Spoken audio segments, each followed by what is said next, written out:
metals and non-metals.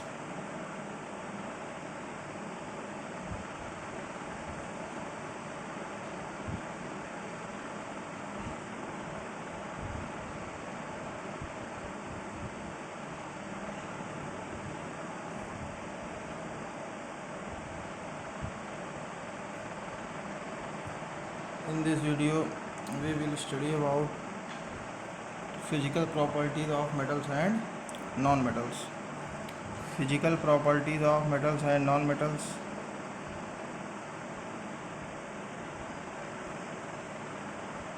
Physical properties of metals. पहले हम metals की फ़िज़िकल प्रॉपर्टीज़ डिस्कस करेंगे और फिर सेम पैटर्न पे उसी तरह से हम नॉन मेटल्स की फ़िज़िकल प्रॉपर्टीज़ डिस्कस करेंगे। ठीक है, तो फर्स्ट प्रॉपर्टी है physical state.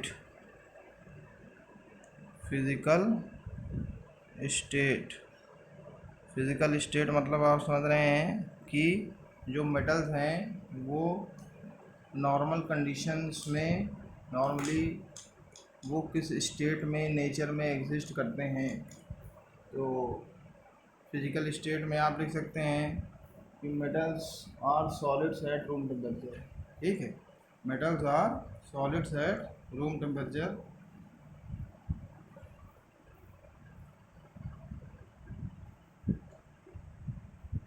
metals are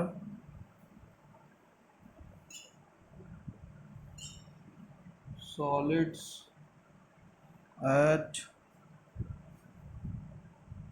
room temperature। अब देखिए यहाँ एक्सेप्शन भी है, एक्सेप्शन अलग से हम मेंशन करेंगे। Metals are solids at room temperature, exception अलग से मेंशन कर दे रहे हैं। एक हमारा मेटल है जो कि लिक्विड स्टेट में एग्जिस्ट करता है, उसको अलग से मेंशन करेंगे exception.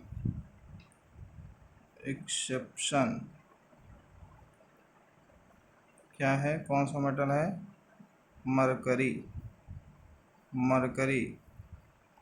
Mercury is a liquid. एक और इम्पोर्टेंट फैक्ट यहाँ याद रखना है आपको, caesium and gallium become liquid eight room temperature slightly above room temperature. तो नॉर्मली तो ये सॉलिड स्टेट में होता है, लेकिन आप जानते रहिए कि जैसे आप इसे अपने हाथ में इसे पकड़ेंगे, होल्ड करेंगे, तो आपके हैंड की हीट को ये एब्जॉर्ब करके ये क्या हो जाएगा, मेल्ट हो जाएगा। तो इसको हम अलग से मेंशन कर दे रहे हैं, gallium and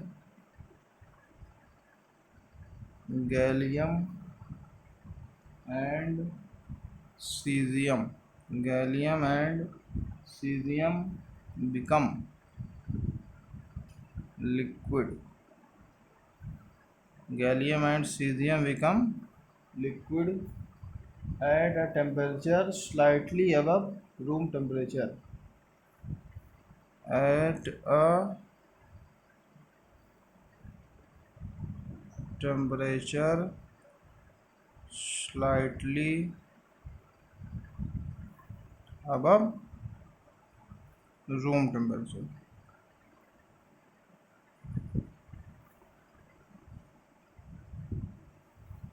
physical state.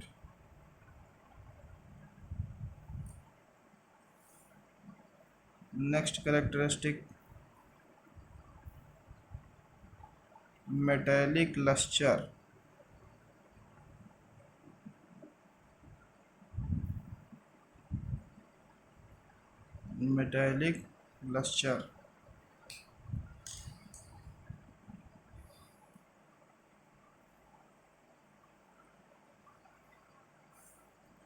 Lustre word यहाँ यूज हो रहा है। लस्चर की मीनिंग है a shining surface, shining surface lustre. तो कैरेक्टरिस्टिक में आप लिख सकते हैं metals in the pure state possess lustre. metals possess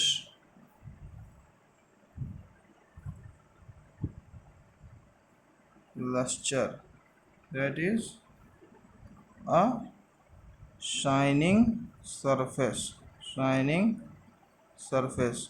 ढेर सारे मेटल्स आपने देखे होंगे जैसे iron, copper, aluminium, gold, silver, इनके सबके सरफेसेस कैसे होते हैं? शाइनिंग सरफेस, शाइनी सरफेस होता है।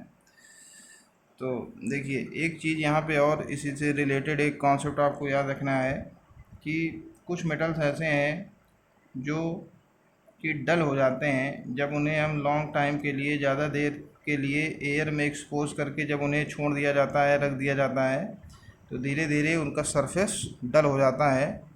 और ऐसा इसलिए होता है क्योंकि जो गैसेज एयर में प्रेजेंट है नॉर्मली, ऑक्सीजन है, कार्बन डाइऑक्साइड है, हाइड्रोजन सल्फाइड है, इन गैसेस से ये मेटल जो है रिएक्ट करके एक कंपाउंड फॉर्म कर लेते हैं, कार्बोनेट्स, ऑक्साइड, सल्फाइड्स, जिसके कारण से इनका सरफेस डल हो जाता है। और इस पूरे कॉन्सेप्ट को बोलते हैं कोरोजन। तो कोरोजन के बारे में आगे डिटेल में डिस्कस किया जाएगा। अभी यहाँ पे आप ये जानिए कि मेटल्स पोजेस लस्चर। इसमें आगे आप एक चीज़ और लिख सकते हैं कि metals possess luster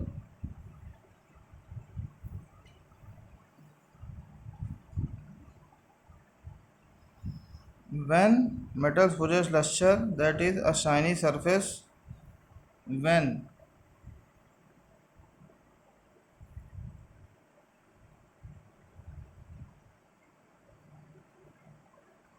cut freshly।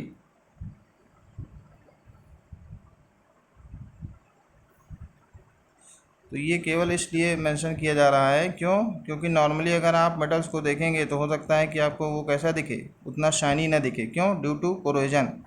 लेकिन अगर हम किसी सैंड पेपर से उसे रब करेंगे या किसी तरह से उसके सरफेस को, इनर सरफेस को कट करेंगे, एक्सपोज करेंगे, तब आप देखेंगे कि ये सरफेस कैसा है, शाइनी सरफेस है। तो इसको हम अलग से यहाँ पे मेंशन कर दे रहे हैं। नेक्स्ट कैरेक्टरिस्टिक आप यहाँ लिख सकते हैं मेटेलिक लस्टर के बाद नेक्स्ट कैरेक्टरिस्टिक यहाँ पे लिखा जा सकता है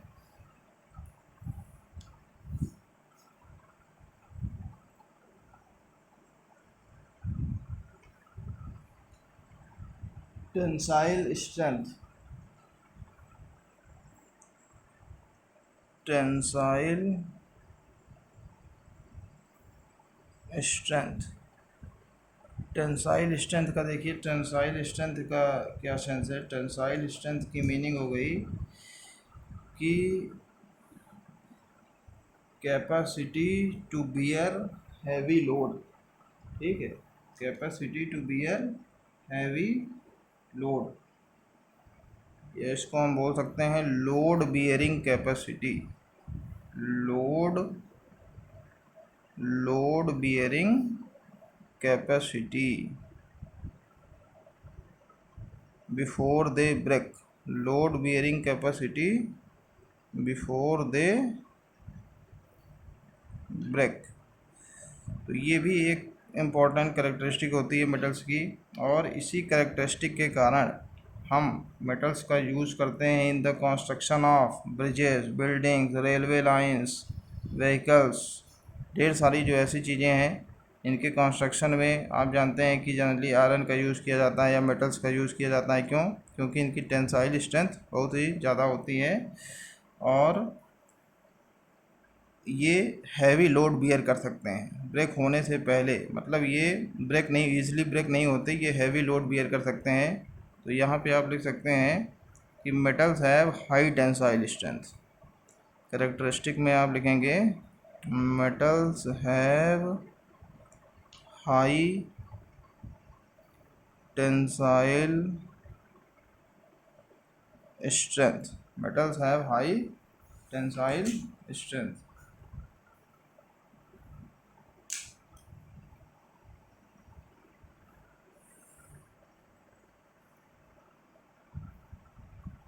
नेक्स्ट कैरेक्टरिस्टिक है hardness.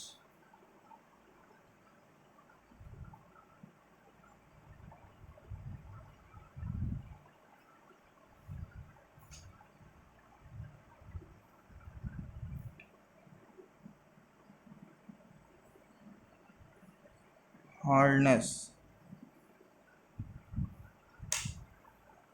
metals are generally hard, metals are generally hard। देखिए मेटल्स आर जनरली हार्ड, तो सारे मेटल्स की हार्डनेस सेम नहीं है, ये वेरी कर सकती है, metal to metal hardness vary कर सकती है। कुछ मेटल्स ज़्यादा हार्ड होते हैं, कुछ कम हार्ड होते हैं, तो लेकिन जनरली मेटल्स जो हैं ये हार्ड होते हैं। यहाँ पे एक्सेप्शन भी है, एक्सेप्शन आपको याद रखना है। कुछ मेटल्स ऐसे हैं जो सॉफ्ट होते हैं, और वो इतने सॉफ्ट होते हैं कि उसको ईज़िली हम नाइफ से कट कर सकते हैं। तो जहाँ जहाँ एक्सेप्शन आपको मिलेगा, एक्सेप्शन आप अलग से लिखेंगे, उसे मेंशन करेंगे, याद रखेंगे। Exception, exception metals like lithium, sodium and potassium. Exception में आप याद रख सकते हैं lithium, sodium and potassium. Lithium, sodium and potassium are so soft that they can be cut with a knife, are so soft that they can be cut with a knife। Metals are generally hard, hardness में आप लिखेंगे metals are generally hard, but exception आपको याद रखना है lithium, sodium and potassium are so soft that they can be cut with a knife. ठीक है। Next characteristic, next physical property आप मेटल के लिख सकते हैं मैलिएबिलिटी, मैलिएबिलिटी।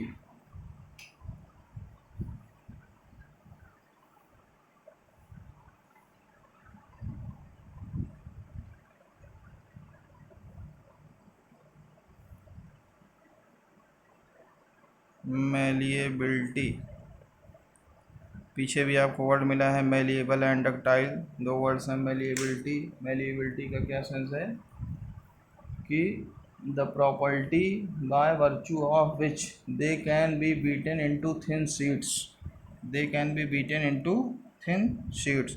तो मैलिएबिलिटी जो ये वर्ड है, इस वर्ड की मीनिंग आप जानते रहिए। मैलिएबिलिटी का सेंस क्या है या इसकी मीनिंग क्या है? Can B beaten into thin sheets, can be beaten, can be beaten into thin sheets। तो ढेर सारे ऐसे सब्सटेंसेस आप अपने डेली लाइफ में देखते रहते होंगे कि वो थिन शीट्स के फॉर्म में आपको दिखते हैं, या अगर आप खुद भी इसको एक्सपेरिमेंटली वेरीफाई करना चाहें तो आप कुछ मेटल्स के पीसेज जैसे आयरन है, कॉपर है, जिंक है, लेड है, इनके पीसेज आप लीजिए और इसको किसी हैमर की हेल्प से इसको स्ट्राइक करिए, तेज़ी से किसी हैमर की हेल्प से इन पीसेस को स्ट्राइक करिए, तो आप ऑब्ज़र्व करेंगे कि इन मेटल्स की पीसेस का शेप चेंज हो रहा है, इनका शेप चेंज हो रहा है। और जब आप और ज़्यादा इसको हैमर करेंगे तो आप देखेंगे कि ये थिन शीट्स में, ये धीरे धीरे शीट्स में कन्वर्ट हो जाएंगे। ठीक है। तो कहने का मतलब ये है कि ये ब्रेक नहीं होते नॉर्मली। जैसे स्टोन है या चॉक वगैरह, इसे आप हैमर से अगर इसको बीट करेंगे तो ये इसका शेप नहीं चेंज होगा, ये ब्रेक हो जाएगा, पीसेज में ब्रेक हो जाएगा। लेकिन मेटल्स की क्या कैरेक्टरिस्टिक है कि मेटल्स ये ब्रेक नहीं होते हैं। जब आप इसे हैमर करते हैं तो मेटल जो हैं इनका शेप ये चेंज हो जाता है और ये और फैलते जाते हैं जिसको आप बोलते हैं can be beaten into thin sheets, और इस करेक्टरिस्टिक को मैलिएबिलिटी बोला जाता है।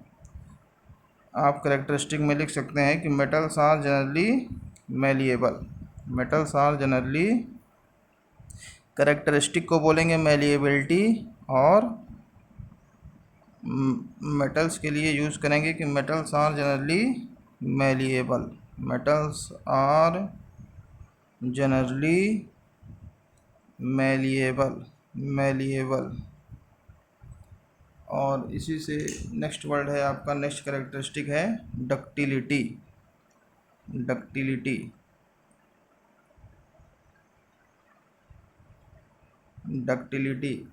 डक्टिलिटी का क्या सेंस है? Can be drawn into wires.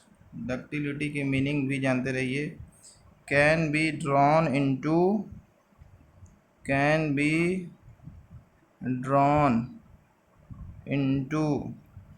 Wires.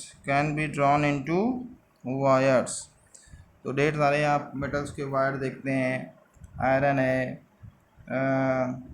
Copper है, एल्युमिनियम है, इनके सबके वायर्स आप देखते होंगे। आपके घर में जो वायर यूज़ होता है वो एक्चुअली कॉपर का बना होता है। इसके अलावा एक फैक्ट आप याद रखेंगे कि gold is the most ductile metal. Gold is the, as a G K आप इसे याद रखेंगे, gold is the most ductile metal. Gold is the most ductile metal. 1 gram gold की हेल्प से, या 1 ग्राम गोल्ड को आप इसको 2 किलोमीटर्स लॉन्ग, 2 किलोमीटर लंबा वायर 1 ग्राम गोल्ड से फॉर्म किया जा सकता है। तो gold is the most ductile metal. Next characteristic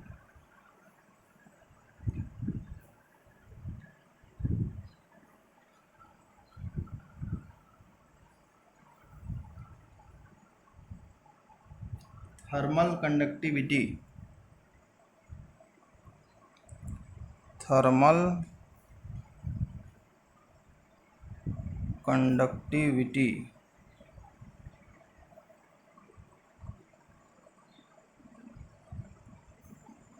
thermal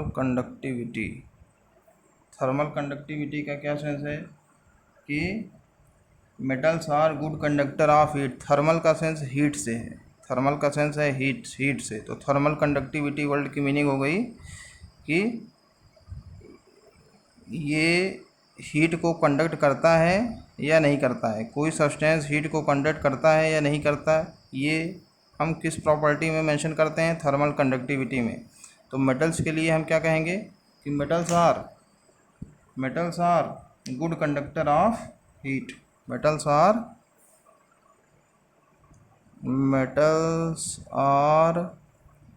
good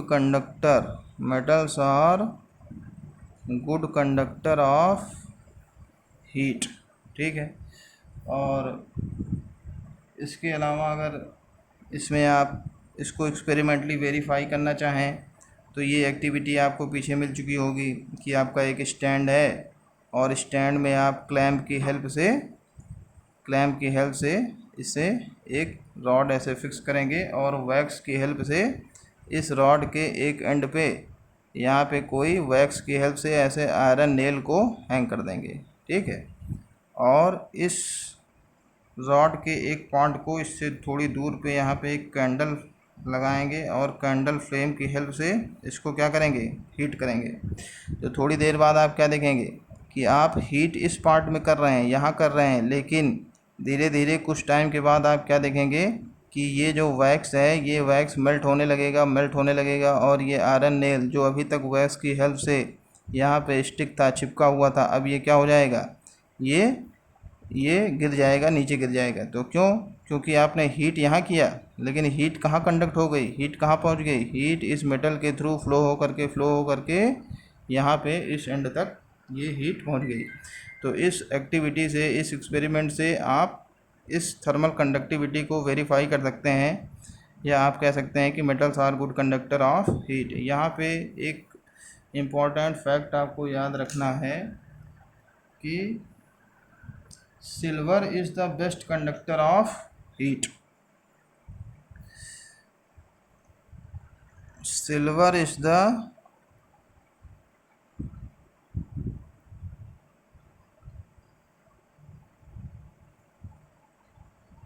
best conductor of heat followed by copper. Followed by copper मतलब सेकंड बेस्ट कौन है? कॉपर। Thermal conductivity. इसी तरह से नेक्स्ट आपका करेक्टरिस्टिक है electrical conductivity. Thermal conductivity and electrical conductivity.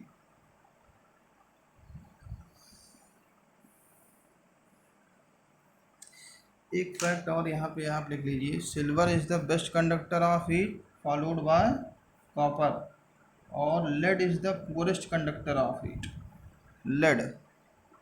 lead is the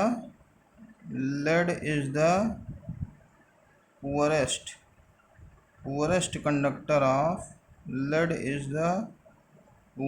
conductor of heat। इसी में आप जानते हैं mercury is also a poor conductor of heat. Mercury भी पुअर कंडक्टर है। ये सारे जो अलग से एक्सेप्शन जो फैक्ट्स बताए जाते हैं इसको आप याद रखेंगे। Mercury is also a poor conductor. Mercury is also a poor conductor of heat. Poorest conductor lead, best conductor silver, second best conductor copper. Next characteristic है इलेक्ट्रिकल कंडक्टिविटी। थर्मल कंडक्टिविटी से ही के सिमिलर टर्म है यहाँ पे electrical conductivity. Electrical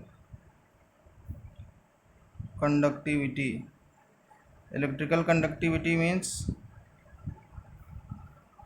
कि कोई भी सब्सटेंस अपने थ्रू इलेक्ट्रिसिटी को फ्लो होने देता है, इलेक्ट्रिसिटी को कंडक्ट करता है या नहीं। तो इलेक्ट्रिसिटी चैप्टर में पीछे आप सब पढ़ चुके हैं कि metals are good conductor of electricity. Metals are good conductor of electricity. तो यहाँ पे आप लिख सकते हैं इलेक्ट्रिकल कंडक्टिविटी में प्रॉपर्टी लिख सकते हैं मेटल्स आर गुड कंडक्टर। देखिए ये जो लिखा जा रहा है ये इन जनरल लिखा जा रहा है metals are good conductor of heat, metals are good conductor of electricity, लेकिन ये properties metal to metal vary करती हैं। तो इसीलिए आपको यहाँ बेस्ट कंडक्टर, पुअरेस्ट कंडक्टर के बारे में लिखा है। ऐसा नहीं है कि जितनी भी मेटल्स हैं सब में सेम रेट से ही हीट फ्लो करेगी, या जितने भी मेटल्स हैं सब में सेम रेट से ही इलेक्ट्रिसिटी फ्लो करेगी। तो रेट अलग अलग हो सकता है, प्रॉपर्टी वेरी कर सकती है मेटल टू मेटल, लेकिन इन जनरल जो मेटल्स हैं ये इलेक्ट्रिसिटी कंडक्ट करते हैं, हीट कंडक्ट करते हैं। Metals are good conductor of electricity. Metals are good conductor of electricity.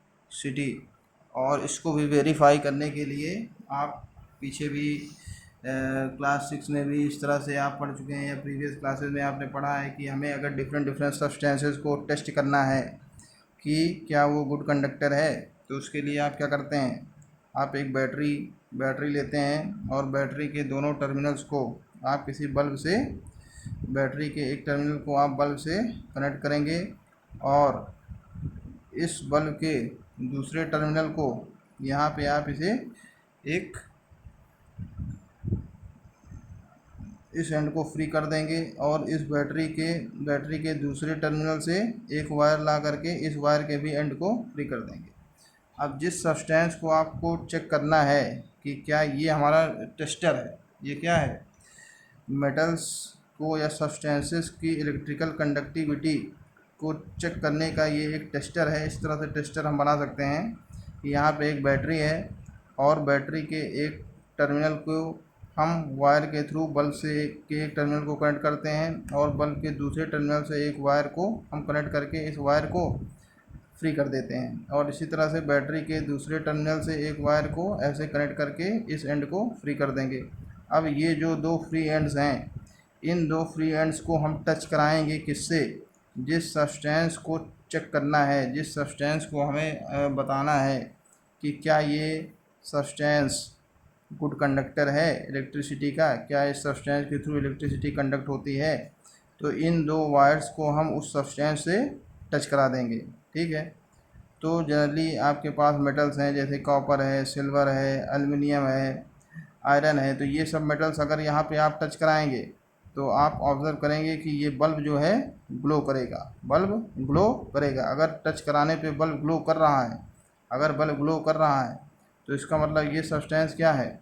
ये गुड कंडक्टर है, इसके थ्रू इलेक्ट्रिसिटी कंडक्ट हो रही है। लेकिन अगर यहाँ पे आप कोई प्लास्टिक या कोई रबर की चीज़ें अगर यहाँ लगा देंगे तो आप देखेंगे बल्ब ग्लो नहीं करेगा। तो इसका मतलब क्या हुआ कि ये जो सब्सटेंस है ये बैड कंडक्टर इलेक्ट्रिसिटी का। तो एक सिंपल सा ये एक्सपेरिमेंट है, इस एक्सपेरिमेंट से आप किसी भी सब्सटेंस की इलेक्ट्रिकल कंडक्टिविटी को टेस्ट कर सकते हैं। यहाँ पे जो इम्पोर्टेंट फैक्ट्स आपको याद रखने हैं वो क्या है? Silver is the best conductor of electricity. Silver is the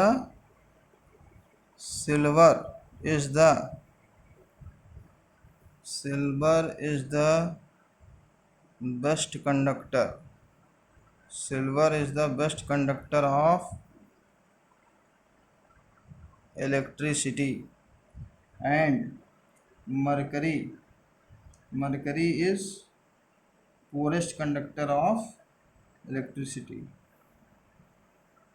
Silver is the best conductor of electricity, mercury is the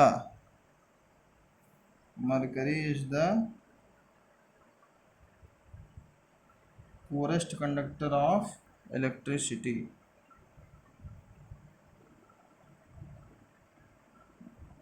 Mercury is the poorest conductor of electricity. एक यहाँ पे कंपैरिजन आपको हम लिख दे रहे हैं, उससे आपको एक आइडिया लगेगा कि सबसे बेस्ट कंडक्टर कौन है? Silver, followed by copper, followed by gold, followed by aluminium, followed by tungsten. ये टंगस्टन का सिंबल है, याद रखेंगे, टंगस्टन फॉलोड बाय मरकरी। तो ये एक कंपैरिजन के लिए आपको यहाँ पे एक ये कंपैरिजन के लिए मैंने लिख दिया है कि silver is the best conductor of electricity, followed by copper, followed by gold, aluminium, tungsten, और पोरेस्ट कंडक्टर हो गया आपका मरकरी। ठीक है, तो नॉर्मली आप देखते हैं कि हम वायर्स के लिए आपके घर में जो वायर्स यूज़ होते हैं वो जनरली कॉपर के बने होते हैं। तो क्यों ऐसा होता है? क्योंकि कॉपर जो है ये सिल्वर और गोल्ड से, वैसे तो सिल्वर और गोल्ड सिल्वर ये बहुत ही आपके ही एक्सपेंसिव हैं, ये बहुत ही प्रेशियस मेटल्स हैं, इनका कॉस्ट ज़्यादा होता है, और इसके कंपैरिजन में कॉपर है ये चीप है, कॉपर सस्ता है। तो क्योंकि ये चीपर मेटल है इसलिए हम इलेक्ट्रिकल वायर्स को बनाने के लिए कॉपर का यूज़ करते हैं। तो कभी कभी देखिए ये सब चीज़ें जो हम बता रहे हैं इसको आप ध्यान से याद रखेंगे, क्योंकि क्वेश्चन जो है गिव रीज़न वाले क्वेश्चन आते हैं बार बार। तो जहाँ पे रीज़न आपको लिखने होते हैं वहाँ पे ये सब चीज़ें आपको काम आती हैं। तो क्यों कॉपर का यूज़ किया जाता है? सिल्वर, वैसे तो सिल्वर बेस्ट कंडक्टर है, लेकिन फिर भी हम वायर्स को बनाने के लिए, इलेक्ट्रिकल वायर्स को बनाने के लिए कॉपर का यूज़ करते हैं, because copper is cheaper than silver and gold. ठीक है, नेक्स्ट कैरेक्टरिस्टिक मेटल्स की आप लिख सकते हैं।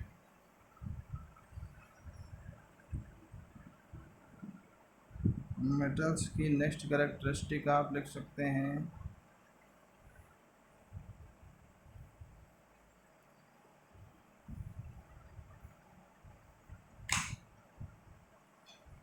सोनोरिटी। कितनी हो गई थी? 8। Ninth physical characteristic, next physical property आप यहाँ पे मेटल्स की लिखेंगे sonority. Sonority, sonority, SONORITY, sonority. तो यहाँ पे इसकी मीनिंग क्या है, जैसे पीछे आपने टर्म्स देखे malleable, ductile, thermal conductivity, electrical conductivity, इसी तरह से एक वर्ड है आपका, एक प्रॉपर्टी है सोनोरिटी। सोनोरिटी की मीनिंग क्या है कि produce ringing sound, produce ringing sound when struck with a hard material. ठीक है, सोनोरिटी की मीनिंग है कि produce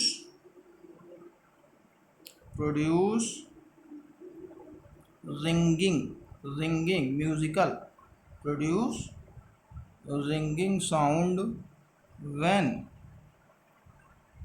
struck with a hard, when struck with a hard material। जैसे कोई सब्सटेंस है, अगर आप उस सब्सटेंस को किसी हार्ड मटेरियल से स्ट्रक करेंगे, जैसे ये है हार्ड मटेरियल से स्ट्रक करेंगे, तो क्या होगा, कि रिंगिंग साउंड प्रोड्यूस होगी। ऐसे किसी हार्ड मटेरियल से स्ट्रक करेंगे तो मेटल्स को अगर आप स्ट्रक करेंगे किसी हार्ड मटेरियल से तो एक रिंगिंग साउंड प्रोड्यूस होती है, और इस कैरेक्टरिस्टिक को बोलते हैं सोनोरिटी। और आप यहाँ पे लिख सकते हैं, प्रॉपर्टी में लिख सकते हैं कि metals are sonorous, metals are sonorous,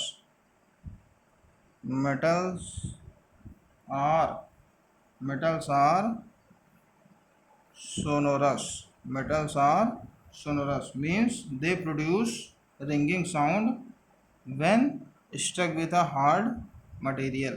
अगर किसी हार्ड मटेरियल से मेटल्स को स्ट्रक करेंगे तो रिंगिंग साउंड प्रोड्यूस होता है, इसलिए हम कह रहे हैं मेटल्स आर सोनोरस। ठीक है, नेक्स्ट कैरेक्टरिस्टिक आप यहाँ पे लिख सकते हैं, नेक्स्ट कैरेक्टरिस्टिक आप लिख सकते हैं डेंसिटी,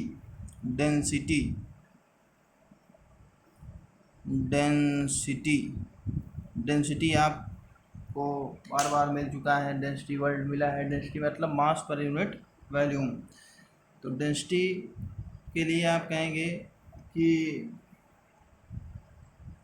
मोस्ट मेटल्स है वह हाई डेंसिटी, या मेटल्स जनरली है वह हाई डेंसिटी। मेटल्स पीछे आपको बताया गया कि मेटल्स का फिजिकल स्टेट कैसा होता है, सॉलिड। तो सॉलिड लिक्विड गैस जब आप पढ़ रहे थे तो सॉलिड लिक्विड गैस में भी आपको ये डेंसिटी का एक कंपैरिजन मिला था, तो आपने कहा कि solids are denser than liquids and gases. Solid जो है लिक्विड और गैसेस के कंपैरिजन में सॉलिड्स की डेंसिटी ज़्यादा होती है, और क्योंकि मेटल्स जो हैं मेटल्स सॉलिड स्टेट में एग्जिस्ट करते हैं, इसलिए यहाँ पे आप लिख सकते हैं कि metals have generally high densities. ठीक है, most metals have a high density. Characteristic में आप लिख सकते हैं, देखिए यहाँ एक्सेप्शन भी है, इसलिए यहाँ पे इस तरह से लिखा जा रहा है कि मोस्ट मेटल्स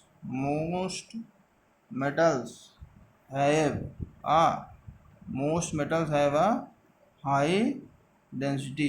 तो ज़्यादातर मेटल्स जनरली हैं जिनकी डेंसिटी ज़्यादा होती है, लेकिन पीछे आपको एक्सेप्शन भी मिला जहाँ पे आपने हार्डनेस पढ़ा कि मेटल्स जनरली हार्ड होते हैं, लेकिन एक्सेप्शन आपको क्या बताया गया, लिथियम, सोडियम, पोटेशियम, ये सब सॉफ्ट मेटल्स हैं, इनको हम इजली नाइफ से कट कर सकते हैं। तो वही एक्सेप्शन यहाँ पे भी आ जाएगा, क्योंकि वो सॉफ्ट मेटल्स हैं, तो इसका मतलब उनकी डेंसिटी क्या है, उनकी डेंसिटी ये लो डेंसिटी होती है।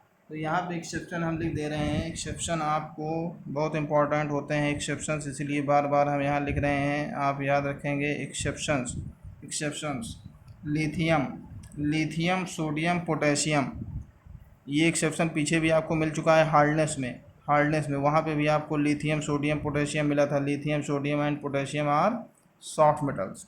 तो यहाँ पे भी वही एक्सेप्शन आपको मिल रहा है, lithium comma sodium and potassium, lithium comma sodium and potassium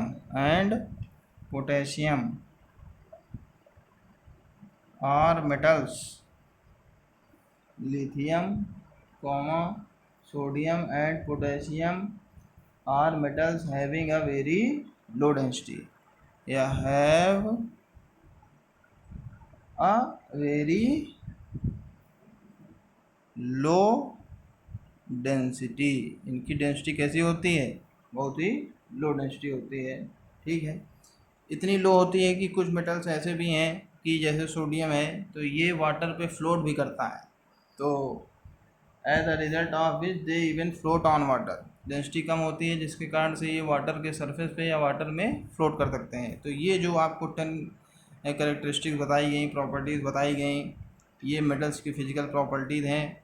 और फिज़िकल प्रॉपर्टीज़ तो आपको याद रखना ही है, साथ साथ आपको जो एक्सेप्शन बताए गए एक्सेप्शंस आप ज़रूर याद रखेंगे। इसके अलावा आपको कुछ एक्सपेरिमेंटल वेरिफिकेशन भी बताए गए कि थर्मल कंडक्टिविटी या इलेक्ट्रिकल कंडक्टिविटी कैसे आप इसको एक्सपेरिमेंटली वेरीफाई कर सकते हैं। किसी भी सब्सटेंस को आप चेक कर सकते हैं कि ये गुड कंडक्टर है हीट का या बैड कंडक्टर है इलेक्ट्रिसिटी का, हीट का। तो इसके लिए एक्सपेरिमेंट भी आप उसे डिटेल में तो यहाँ नहीं लिखा गया, लेकिन आपको एक आइडिया रहना चाहिए कि किस तरह से हम चेक कर सकते हैं। पीछे आपको ये एक्टिविटीज़ मिल चुकी हैं जब आपने हीट चैप्टर पढ़ा था प्रीवियस क्लासेस में। 7th में आपको हीट चैप्टर मिला था, इसी तरह से इलेक्ट्रिसिटी चैप्टर आपको 6-7 में मिल चुका है। तो वहाँ पे ये सारी चीज़ें आपको बताई गई हैं, तो यहाँ पे केवल रिमाइंड करने के लिए हमने आपको बता दिया था।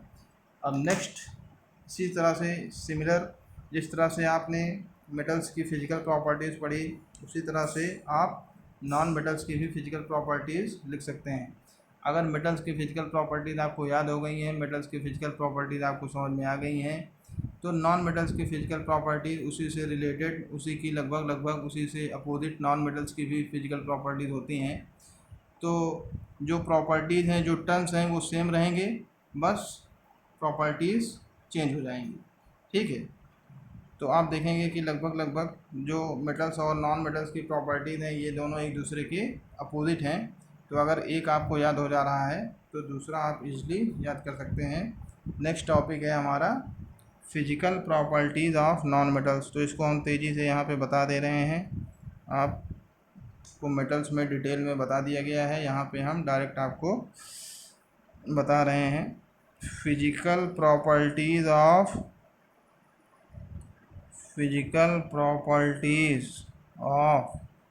Non metals. Physical properties of non metals, physical properties of non metals.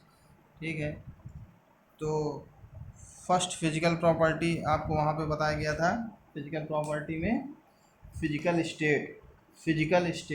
ठीक है, तो फिजिकल स्टेट में आप क्या लिखेंगे कि non metals exist in all 3 physical states.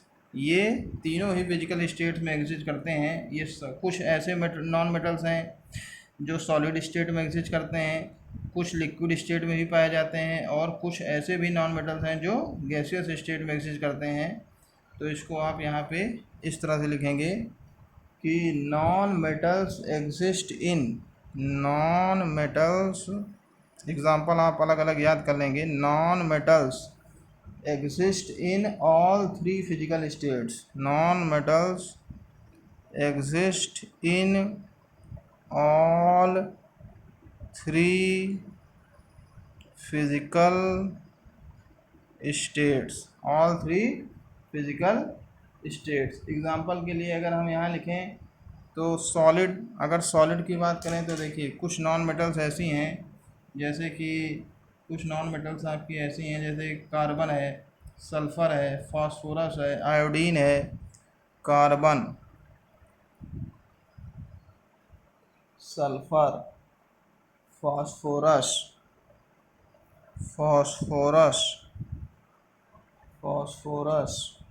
And iodine. ये जो नॉन मेटल्स हैं ये सॉलिड स्टेट में एग्जिस्ट करते हैं, ये सॉलिड स्टेट में एग्जिस्ट करते हैं। इसी तरह से एक नॉन मेटल है आपका ब्रोमीन। ये सब याद रखेंगे। ब्रोमीन ये नॉन मेटल है। It exist in liquid state. Bromine ये नॉन मेटल है और ये किस स्टेट में पाया जाता है? लिक्विड स्टेट में। इसके अलावा आप जानते हैं हाइड्रोजन, ऑक्सीजन, नाइट्रोजन, क्लोरीन, ये जो नॉन मेटल्स हैं ये गैसियस स्टेट में एग्जिस्ट करती हैं। ठीक है, कुछ एग्जांपल यहाँ पे हम लिख दे रहे हैं। Hydrogen, hydrogen, oxygen, hydrogen, oxygen, common nitrogen, hydrogen, oxygen, nitrogen, chlorine, chlorine, ये सब कुछ ऐसे नॉन मेटल्स हैं जो कि गैसियस स्टेट में एग्जिस्ट करते हैं। तो यहाँ पे ये आप याद रखेंगे, ये ज़्यादा इंपॉर्टेंट है। Bromine is a non metal which exist in liquid state. और मेटल में आपको बताया गया था mercury is a metal which exist in liquid state. तो ये दोनों आप याद रखेंगे। इसी तरह से नेक्स्ट प्रॉपर्टी आपको मेटल्स में क्या बताई गई थी? मेटेलिक लस्चर, लस्चर की कैरेक्टरिस्टिक आपको बताई गई थी। तो यहाँ पे आप क्या लिखेंगे? लस्चर में, मेटेलिक लस्चर में आप क्या लिखेंगे? Non metals are not lustrous. Non metal जो है ये लस्चरस नहीं होते हैं। एक्सेप्शन यहाँ पे देखिए है, non metals are not lustrous. Non metals lustrous नहीं होते हैं। लस्चरस का आपको मीनिंग बताया गया। लस्चरस मतलब shining surface.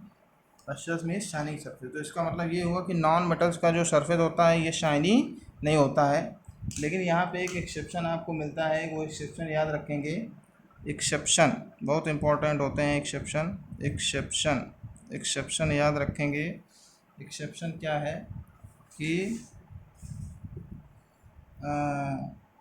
Iodine and allotrope of carbon, graphite and iodine, ये दो ऐसे नॉन मेटल्स हैं जिसमें कि लस्चर पाया जाता है, जिसमें कि मेटेलिक लस्चर होता है, मतलब उसका सरफेस शाइनी होता है। तो ये एक्सेप्शन आप याद रखेंगे। हाउ एवर यहाँ हम लिख दे रहे हैं, how ever graphite and iodine, how ever graphite and iodine, however graphite and iodine have metallic luster means have shiny surface, तो ये एक्सेप्शन याद रखेंगे। Non metals are not lustrous. ठीक है। थर्ड एक्सेप्शन आपने, थर्ड कैरेक्टरिस्टिक आपने पढ़ी थी टेंसाइल स्ट्रेंथ। टेंसाइल स्ट्रेंथ में आप क्या कहेंगे कि देखिए जनरली वहाँ पे आपने मेटल्स के टर्म में आपने वहाँ टेंसाइल स्ट्रेंथ पढ़ा था। यहाँ पे क्योंकि ज़्यादातर जो नॉन मेटल्स हैं वो गैसियस स्टेट में ही एग्जिस्ट करते हैं और इसलिए इनकी जो टेंसाइल स्ट्रेंथ है, इसमें टेंसाइल स्ट्रेंथ का कोई बहुत इम्पोर्टेंट रोल नहीं है। इस कैरेक्टरिस्टिक को यहाँ डिस्कस करने की ज़रूरत नहीं है। बस यहाँ पे आप लिख सकते हैं कि they have low tensile strength, और या आप लिख सकते हैं they are easily broken. Tensile strength की मीनिंग आपको क्या बताई गई थी? टेंसाइल स्ट्रेंथ मतलब can bear a heavy load, किसी भी सब्सटेंस की वो कैरेक्टरिस्टिक जिसके कारण वो हैवी लोड बियर कर सकता है, बिना टूटे हुए, बिना ब्रेक हुए वो हैवी लोड बियर कर सकता है। तो जो जितना ज़्यादा हैवी लोड बियर कर सकता है उसकी टेंसाइल स्ट्रेंथ उतनी ही ज़्यादा होगी। तो यहाँ पे आप नॉन मेटल्स के केस में आप क्या कहेंगे? नॉन मेटल्स के केस में आप देख रहे हैं ठीक एकदम अपोजिट प्रॉपर्टीज़ हैं। नॉन मेटल्स में आप क्या कहेंगे? दे हैव लो टेंसाइल स्ट्रेंथ या दे कैन इजली ब्रोकन। यहाँ हम लिख दे रहे हैं दे मतलब ये किसके लिए आ रहा है? नॉन मेटल्स के लिए। They have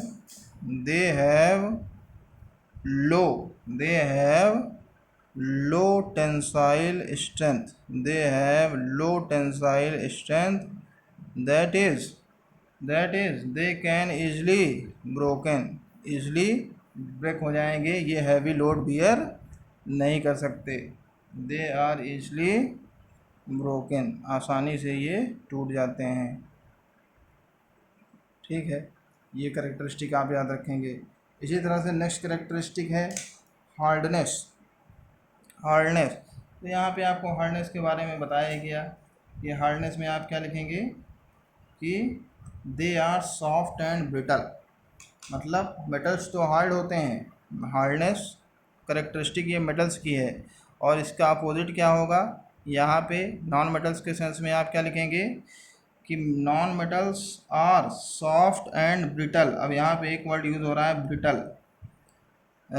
non metals characteristic के नेम पीछे लिखे जा चुके हैं, अब यहाँ पे हम डायरेक्ट लिख दे रहे हैं एकदम सेम उसी पैटर्न पे। करेक्टरिस्टिक के नेम आप पीछे से मेंशन कर सकते हैं। Non metals are soft and brittle, non metals are, अब यहाँ पे देखिए यहाँ पे भी एक्सेप्शन है, non metals are soft and brittle, non metals are soft and brittle, ठीक है। मतलब they break into pieces when hammered, मतलब जब इनकी हैमरिंग की जाएगी, जब इनको हैमर्ड किया जाएगा तो ये क्या होंगे, ये क्या होंगे, ये पीसेस में ब्रेक हो जाएंगे, ये चूर चूर हो जाएंगे। मतलब इसमें मेलिएबिलिटी और डक्टिलिटी की प्रॉपर्टी नहीं पाई जाती। तो इसी को हम दूसरी तरह से भी नेक्स्ट करेक्टरिस्टिक में लिख सकते हैं कि they are neither malleable nor ductile, और मेलिएबल और डक्टाइल नहीं है तो क्या है, ब्रिटल है। मेलिएबल और डक्टाइल के अपोजिट, मेलिएबल और डक्टाइल के अपोजिट सेंस में आप दूसरा वर्ड यूज़ करते हैं ब्रिटल। तो ब्रिटल मतलब break into pieces when hammered, तो यहाँ पे हम मीनिंग लिख दे रहे हैं ब्रिटल मतलब ब्रेक इनटू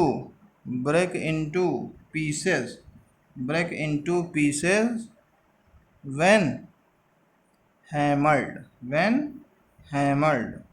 हैमर्ड मतलब जब इनको किसी हैमर से स्ट्राइक करेंगे, तेज़ी से बीट करेंगे। तो मेटल्स में आपने क्या देखा था, जब मेटल्स की आप हैमरिंग करते हैं तो मेटल्स जो हैं वो थिन शीट में कन्वर्ट हो जाते हैं, लेकिन नॉन मेटल्स की अगर हैमरिंग करेंगे तो ये पीसेस में ब्रेक हो जाएगा, चूर चूर हो जाएगा, पाउडर में कन्वर्ट हो जाएगा।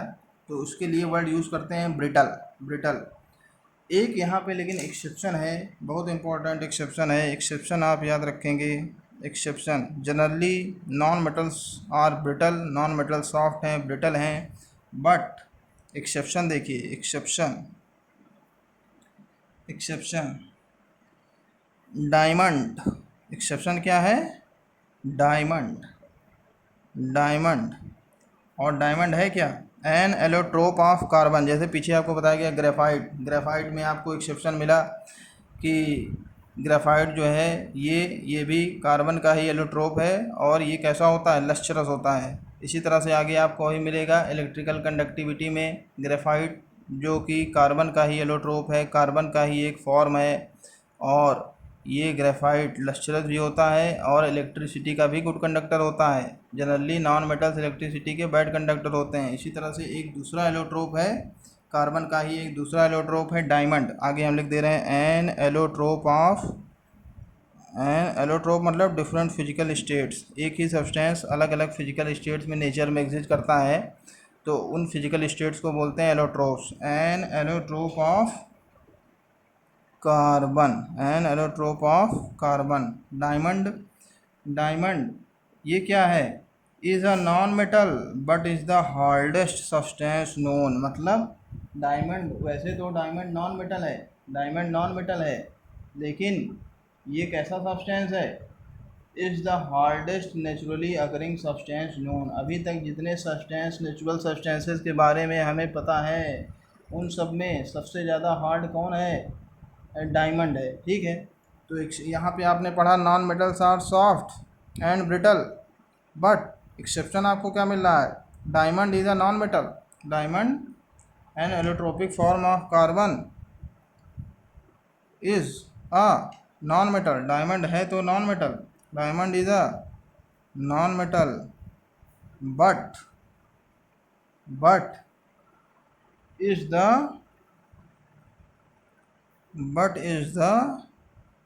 hardest naturally occurring substance, but is the hardest naturally occurring substance known। तो इसे आप याद रखेंगे।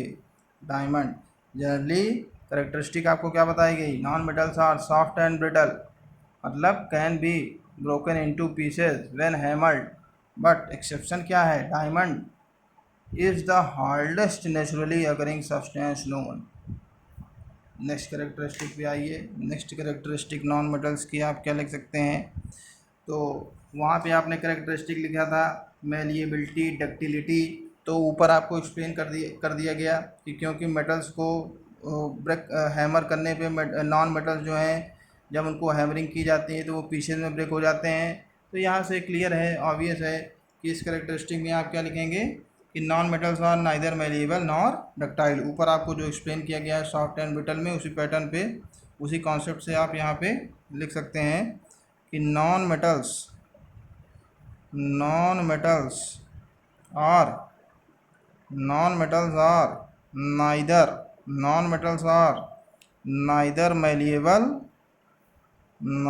malleable nor ductile। Non metals are neither malleable nor ductile, ऊपर एक्सप्लेन किया गया है, आप समझ रहे हैं।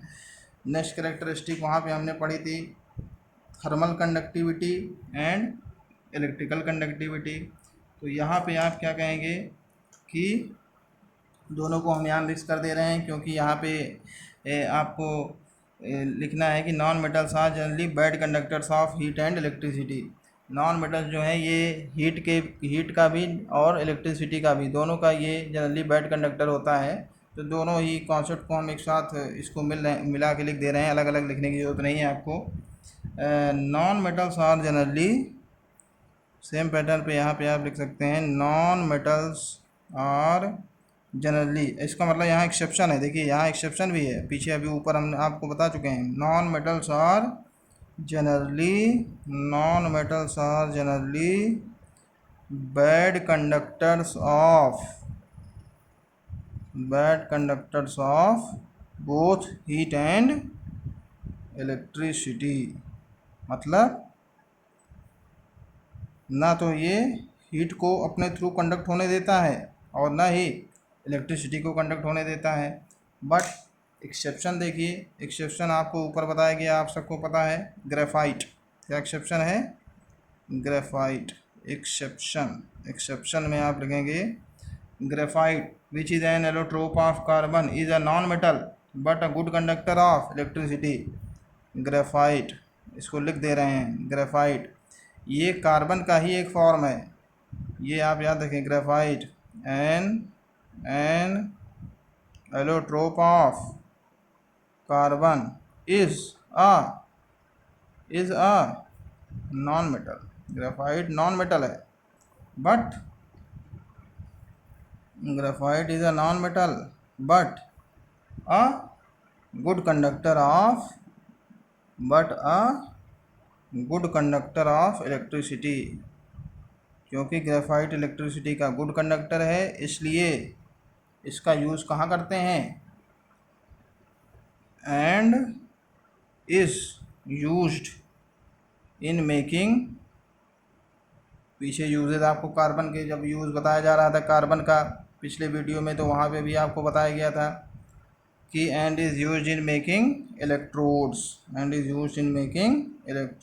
ठीक है, ये आप याद रखेंगे, and is used in making electrodes, ठीक है। इसी तरह से एक एक्सेप्शन आप डायमंड का भी लिख सकते हैं थर्मल कंडक्टिविटी में कि diamond is a good conductor of heat, ठीक है। ये तो जो एक्सेप्शन है ग्रेफाइट का, ये इलेक्ट्रिकल कंडक्टिविटी का एक्सेप्शन है, और डायमंड के लिए आप लिख सकते हैं, डायमंड भी क्या है, ये भी कार्बन का ही एलोट्रोप है, ये भी नॉन मेटल है, but is a good conductor of heat. Diamond लिख दे रहे हैं, पूरा लिख दे रहे हैं, diamond an allotrope of carbon, diamond भी कार्बन का एलोट्रोप है, नॉन मेटल है। Diamond an allotrope of carbon is a good conductor of heat. तो इन जनरल कैरेक्टरिस्टिक क्या है कि non metals are generally bad conductors of heat and electricity, but exception आप याद रखेंगे graphite an allotrope of carbon is a non-metal but a good conductor of electricity. Diamond, an allotrope of carbon, is also a non-metal but is a good conductor of heat. जो exceptions हैं ये ज़्यादा important होते हैं, exceptions आप याद रखेंगे। इसी तरह से नेक्स्ट करेक्टरिस्टिक आप यहाँ पे लिखेंगे। अब सोनोरिटी तो यहाँ पे आप क्या लिखेंगे कि मेटल्स में आपने लिखा था मेटल्स आर सोनोरस, तो यहाँ क्या लिखेंगे non metals are not sonorous. Non metal sonorous नहीं होते हैं, मतलब सोनोरस नहीं होते मतलब ये रिंगिंग साउंड प्रोड्यूस नहीं करते। When stuck with a hard surface they do not produce ringing sound. तो लिखिए कैरेक्टरिस्टिक लिख लीजिए, non metals are not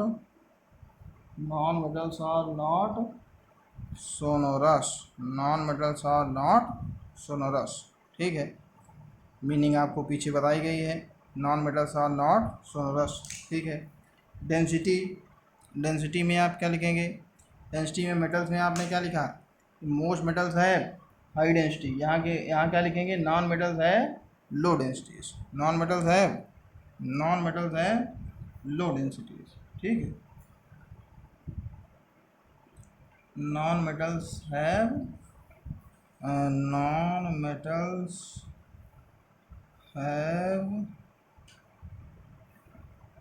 low densities, non metals have low densities. ठीक है। एक देखिए कैरेक्टरिस्टिक यहाँ पे छूट रही है, वो है एक कैरेक्टरिस्टिक देखिए हम लोगों ने ऊपर मेटल और वहाँ डिस्कस नहीं की थी, यहाँ पे हम डिस्कस कर दे रहे हैं, और वो है आपका melting point and boiling point. देखिए इसको भी फिजिकल प्रॉपर्टीज़ में इसको भी मेंशन कर देते हैं, ये भी कैरेक्टरिस्टिक मेंशन कर दी जाती है। ऊपर मेटल्स के केस में ये छूट गया था, यहाँ पे डिस्कस कर दे रहे हैं melting point and boiling point. Melting and boiling point की अगर हम बात करें तो मेटल्स में क्या होता है, नॉन मेटल्स में क्या होता है। तो आप जानते हैं कि मेटल्स हार्ड हैं, ठीक है, मेटल्स की डेंसिटी ज़्यादा होती है, तो इसलिए मेटल्स का मेल्टिंग पॉइंट या मेटल्स का बॉइलिंग पॉइंट क्या होता है, generally have high melting and boiling point. और नॉन मेटल्स में आप क्या लिखेंगे, क्योंकि यहाँ हम नॉन मेटल्स के बारे में लिख रहे हैं, तो यहाँ हम क्या लिखेंगे कि non metals have low melting and boiling points. Reason आप समझ रहे हैं, non metals have low melting and boiling point. Non metals have low melting and boiling point. यहाँ पे एक्सेप्शन है, एक्सेप्शन यहाँ पे याद रखेंगे। एक्सेप्शन आपको याद रखना है कि कुछ ऐसे भी नॉन मेटल्स हैं जिनका मेल्टिंग पॉइंट बहुत ही ज़्यादा होता है। एक्सेप्शन में आप याद रखेंगे boron, diamond and graphite. Boron, diamond and graphite have high melting points, high melting. तो generally non metals have low melting and boiling point, but exception को आप अलग से मेंशन करते हैं। बट एक्सेप्शन क्या है, non metals have low melting and boiling points, but यहाँ एक्सेप्शन आपको बताया गया है कि बोरान, डायमंड एंड ग्रेफाइट है हाई मेल्टिंग पॉइंट्स। ठीक है।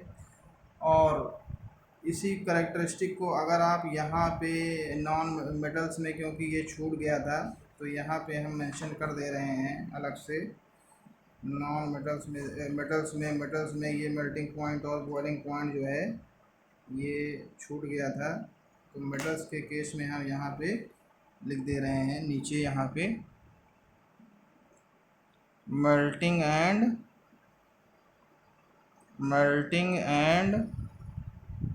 Boiling points.